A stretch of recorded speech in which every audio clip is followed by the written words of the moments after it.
Hello and welcome to the 50 Shades of Gender podcast. We get curious about all things gender, sex, and sexuality, as well as relationships, feminism, the inclusive kind, mental health and kink, and all that makes us humans unique and diverse. From body positivity to body dysmorphia, it's all welcome here. Come with us on a journey of inclusion, acceptance, and respect. I'm your host, Esther Lemons.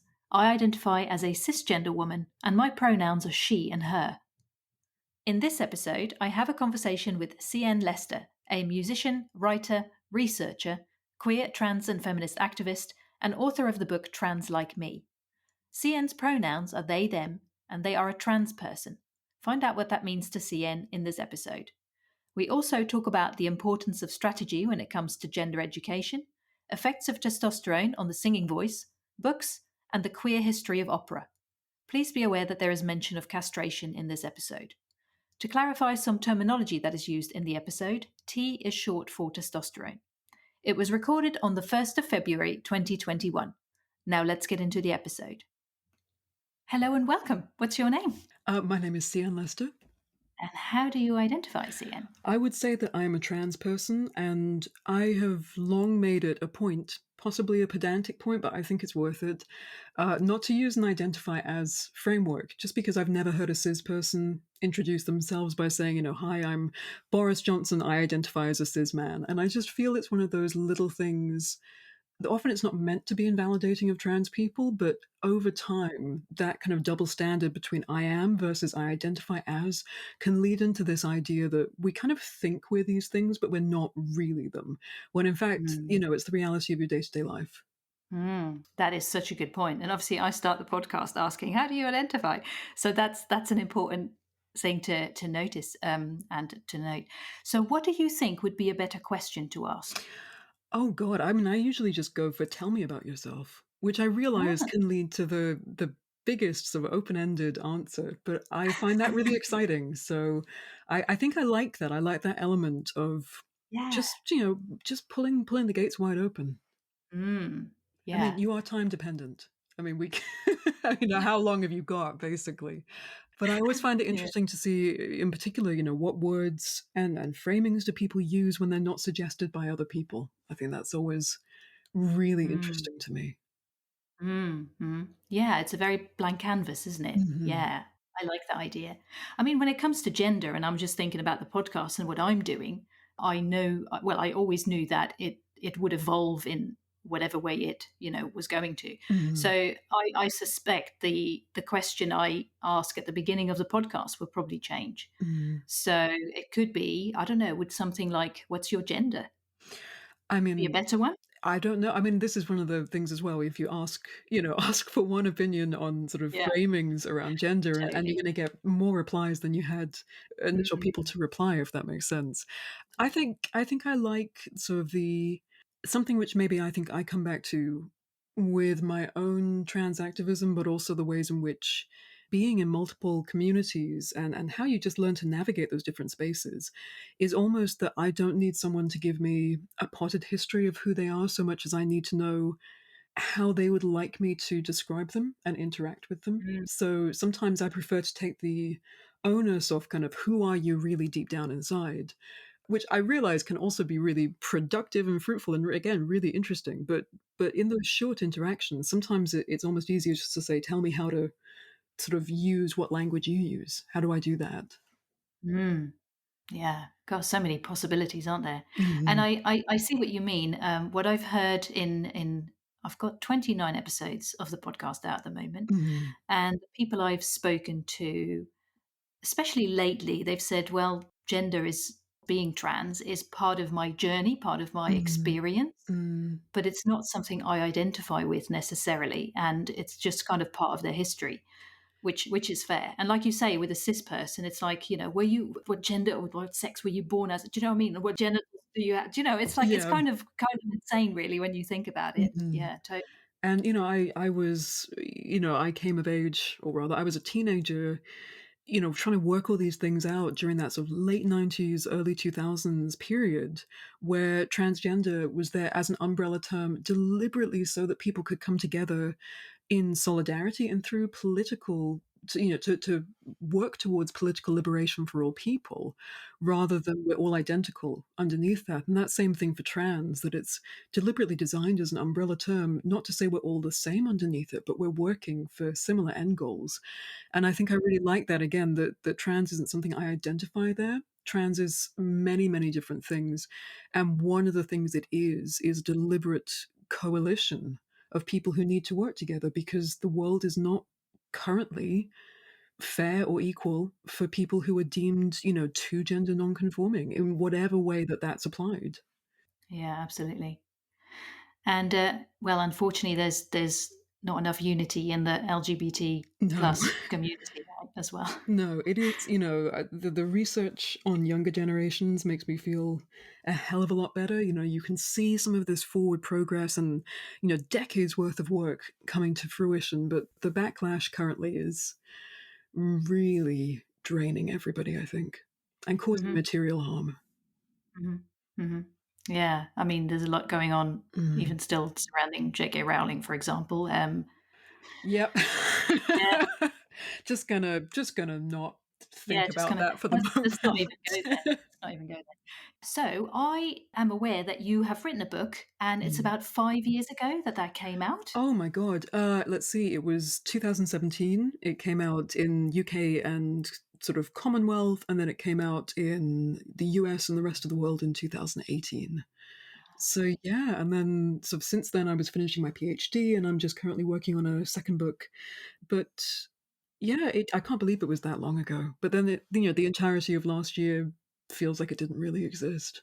That's right. Yeah, Mm. totally. So in the book, you write in the prologue, like I said, you haven't read the whole book, but in Mhm. the prologue, it says at the end, this is a work in progress. So what does that mean? Do you mean in relation to gender, your gender, or the evolution of how gender is perceived, or? I think I would definitely say in terms of where we are in societies, and the idea that we have a start point or an end point Mhm. isn't backed up by evidence. So a lot of the research I do is about the history of gender and the ways in which people understand themselves and put these various different sort of cultural categories in place that create structural forms, structural oppression, and the ways in which we see ourselves as that sort of the tension between the internal and the external. I just don't think there is, we can't fix a question like what is gender, what is trans, what is it to transition. None of these are questions with one answer. And whenever we look backwards in time, we can see that even 10 years ago, we have very different language. We might have different concepts. 15 years ago, even more so. You look 100 years ago, you see huge differences, and yet you see similarities. So there is this progression happening and regression and this extraordinary mix of difference and similarity. So I think it always really bugs me when people, for example, they'll do sort of equality and diversity training, whereas, learn these 10 facts and you will know everything you need to know about other people. And you think, well, you can't. You just can't, because people are too nuanced, they're too complex. And God knows where we'll be in 10 years. But teaching people or communicating that maybe we can work from a point of curiosity and open-mindedness, I think that allows us to go with the progress. It allows us to contribute to progress and to also think about our own selves as these evolving, maturing, sort of strange little meat sacks floating through space. I mean, it's weird. Humans are weird. Our brains are strange, and I just wouldn't want to put a finite answer on any of that. That's fair. Yeah. I love it. Yeah. So, I mean, how has the book been received and what have you seen change since then? Definitely, I've been very lucky in the reception in many places.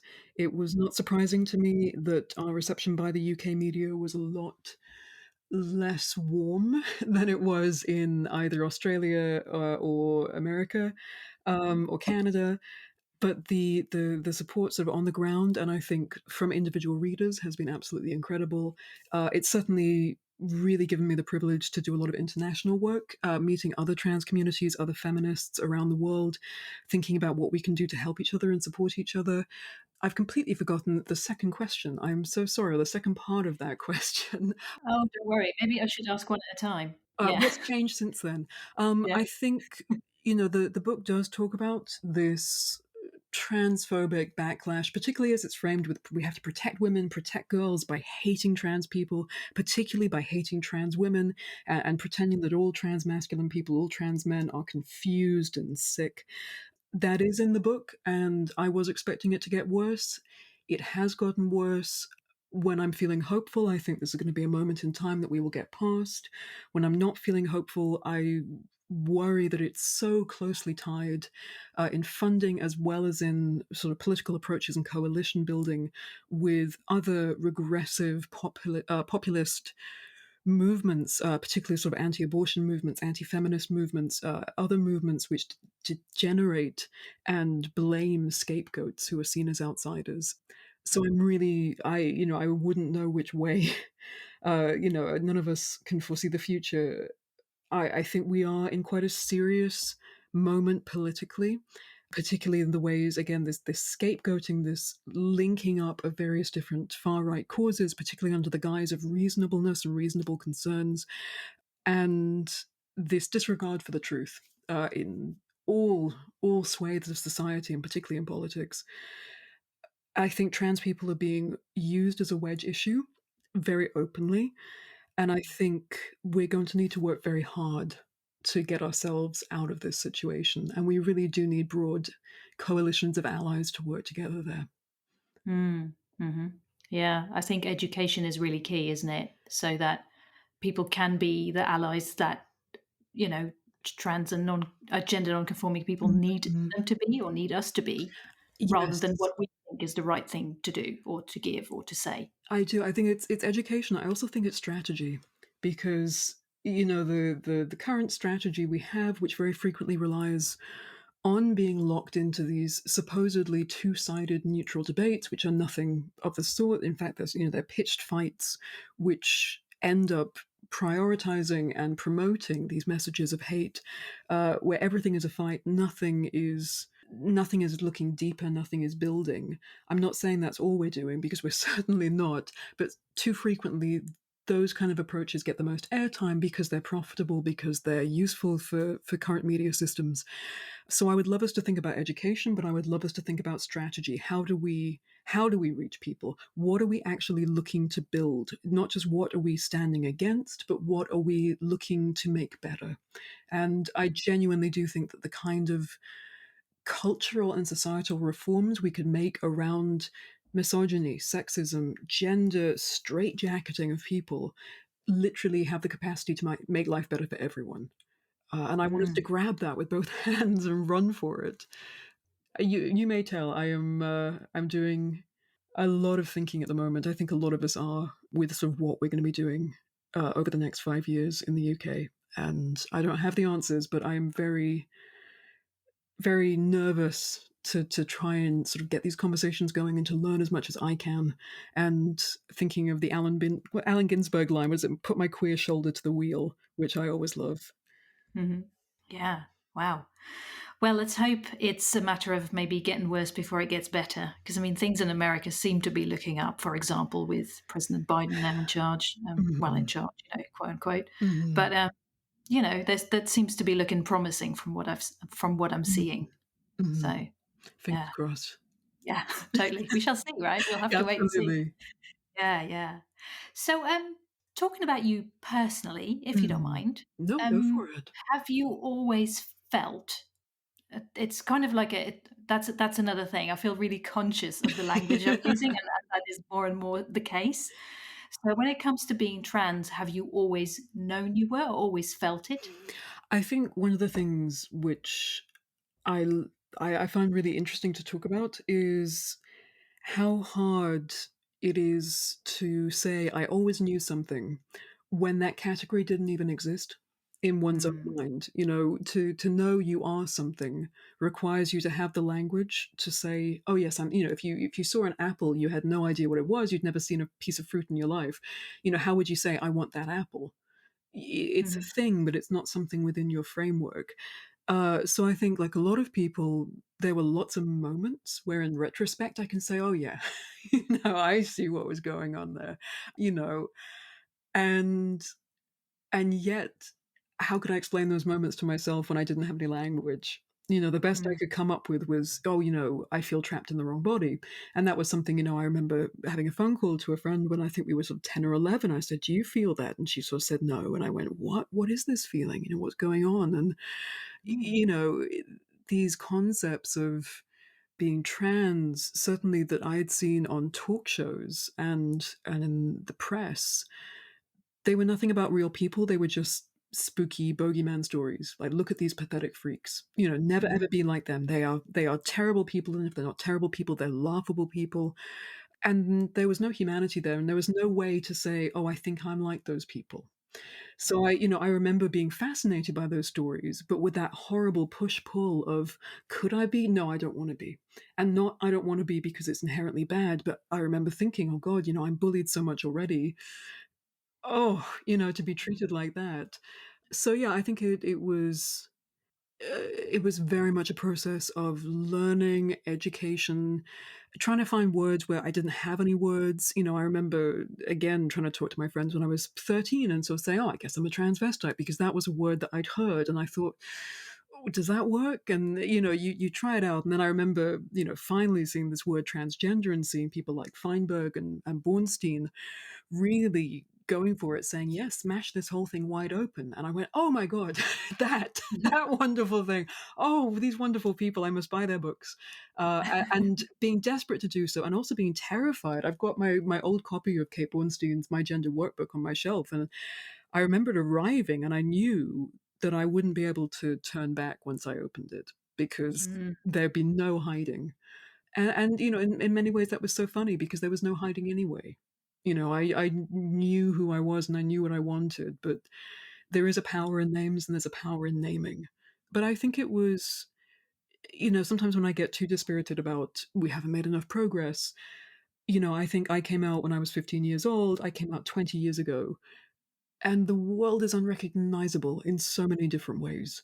And that's incredible. I can't be grateful enough for all the people who've done the work, and I can't be excited enough for all the people who get to take advantage of that moving forward.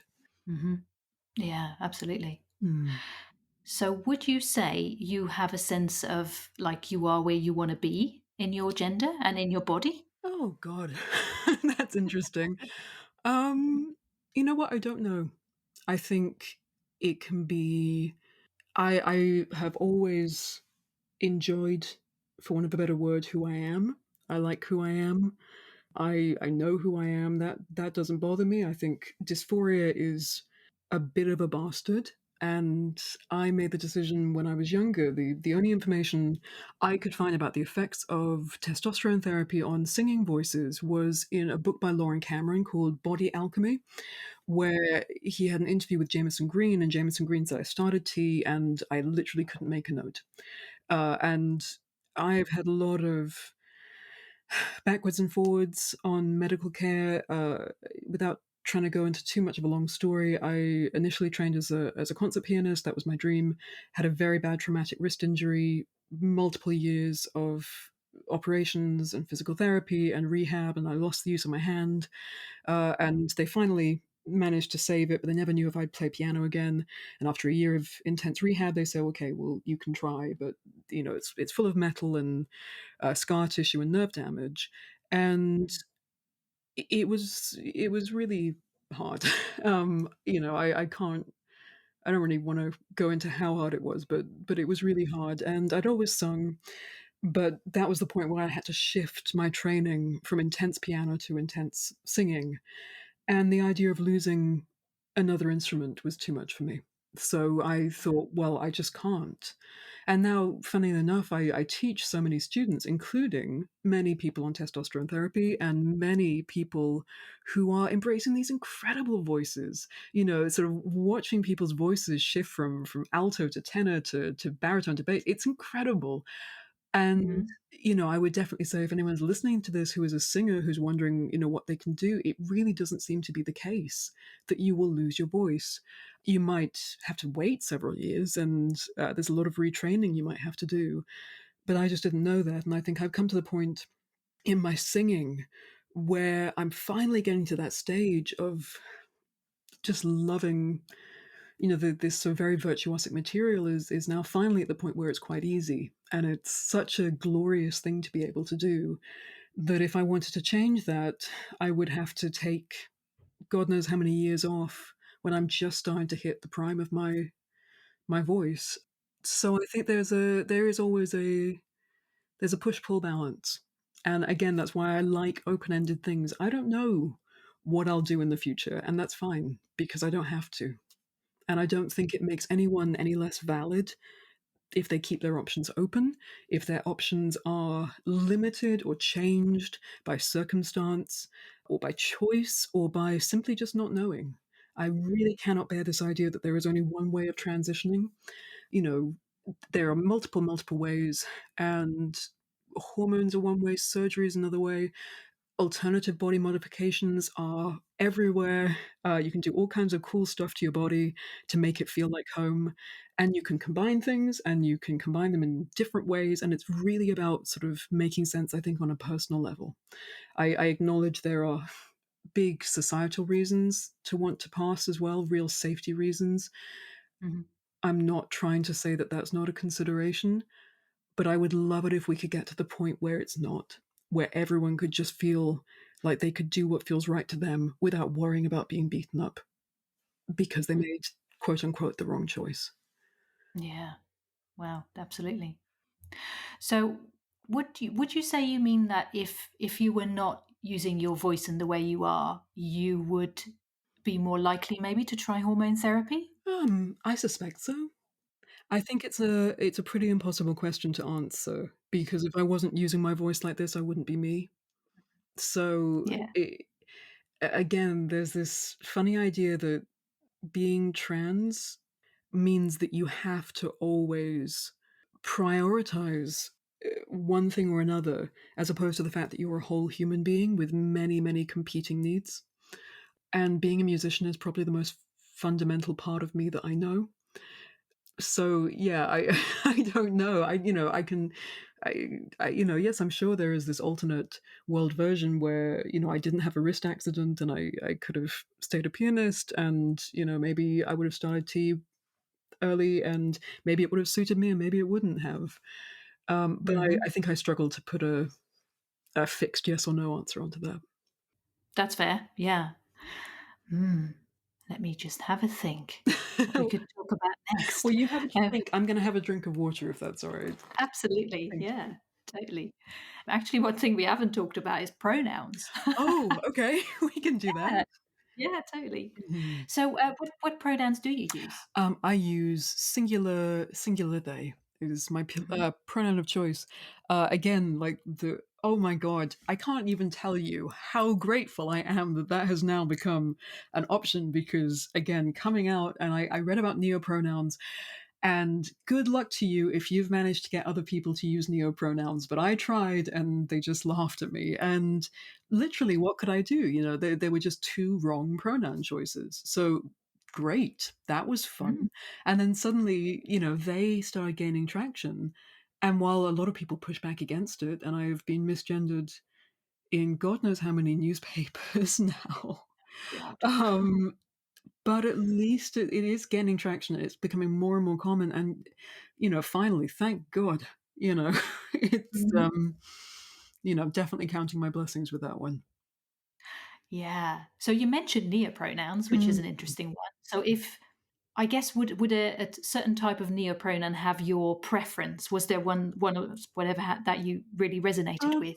I don't think there was ever one that had a preference because while I thought it was really cool what people were doing with language, and this is absolutely not intended to be any kind of insult at people who use them, because I couldn't get people to use them, they literally had no use for me, if that makes sense. Like, I wasn't looking for something in the abstract that felt right.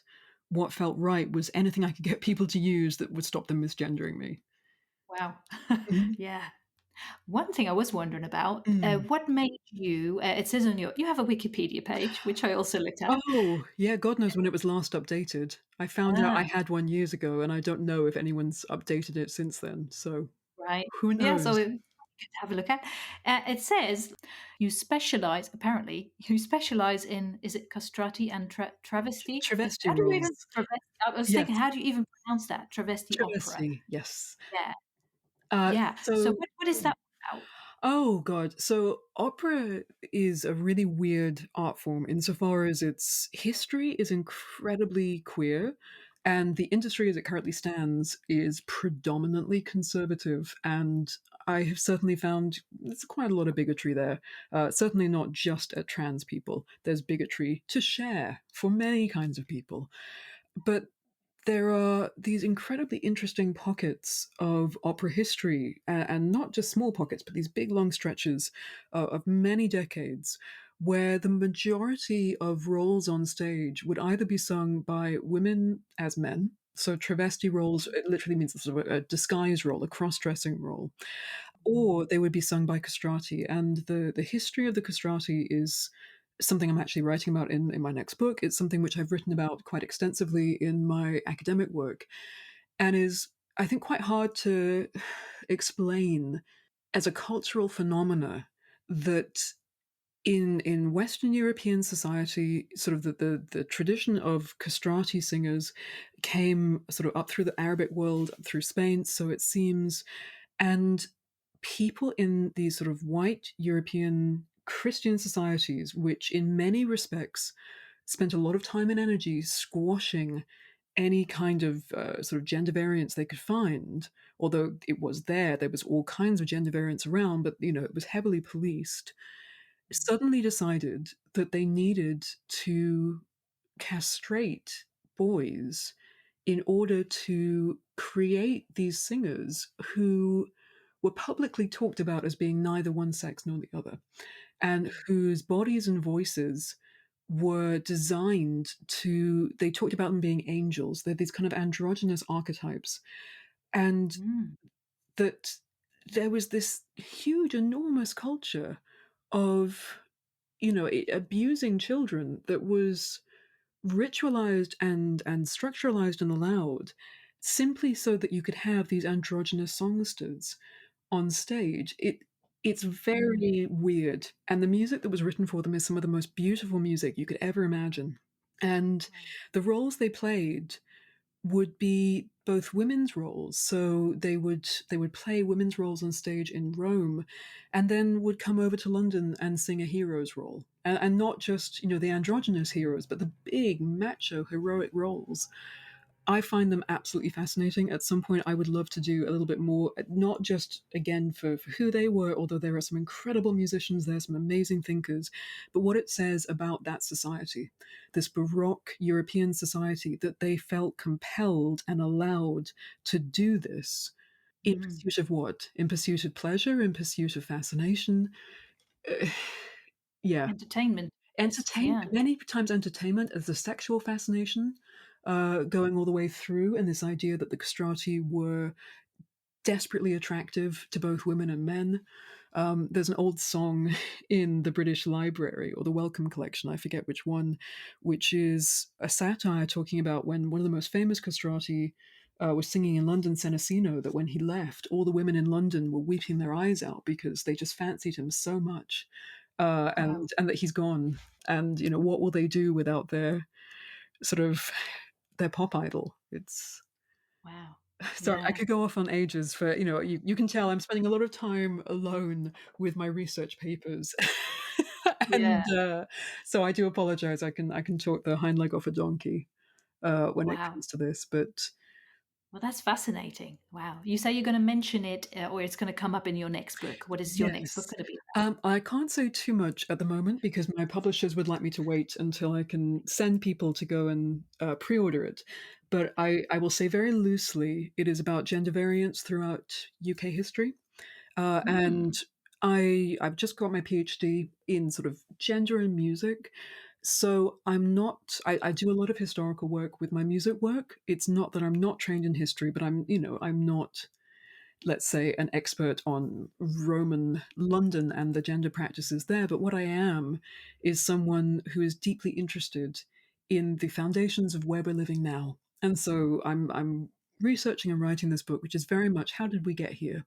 And who were these people in the past? Not these abstract people or theories, but these living, real, everyday human beings who drank their coffee in coffee houses and fell in love and recognized themselves and went to court and, had Mm. heartbreak and had aspirations. Who were they? And how can we feel the reverberations of their lives now? Mm. Yeah, fascinating. Oh, Mm. well, that sounds really exciting. Oh my I hope goodness. so. Well, it's keeping me entertained anyway. Yeah, well, it gives you something to do in lockdown, Yeah, there right? we go. Keeps you busy. Mhm. Um, yeah, yeah. So what is something that you think people should know? What is something important that you would want people to know? Oh, in general? Well, yeah, I suppose Okay. anything that comes to mind. I mean, maybe coming out of that last fact, I think the way in which the majority of society is treating trans people, or, as it's usually referred to, the trans debate, is Mm, completely arse backwards. It's this really, really odd idea that this is a new thing that you have to have an opinion on, and it's just not true. You cannot have human beings without having a plurality of gendered expressions, ways of being in your bodies, ways of changing those bodies. You just can't. It's just who people are. And if we could just work from that position rather than, oh my God, there's a blue haired, non binary person scaring me in the Daily Mail, I think we'd just get over ourselves a lot quicker. There are mm, really exciting things to do in this world, and we are, we're dealing with a goddamn pandemic, and still people are whipping up a fake moral panic about trans people. And we're just here. We just always have been here. There's nothing else to it. It's interesting mm. if you find history interesting, but it's not shocking. Mhm, mhm. Yeah.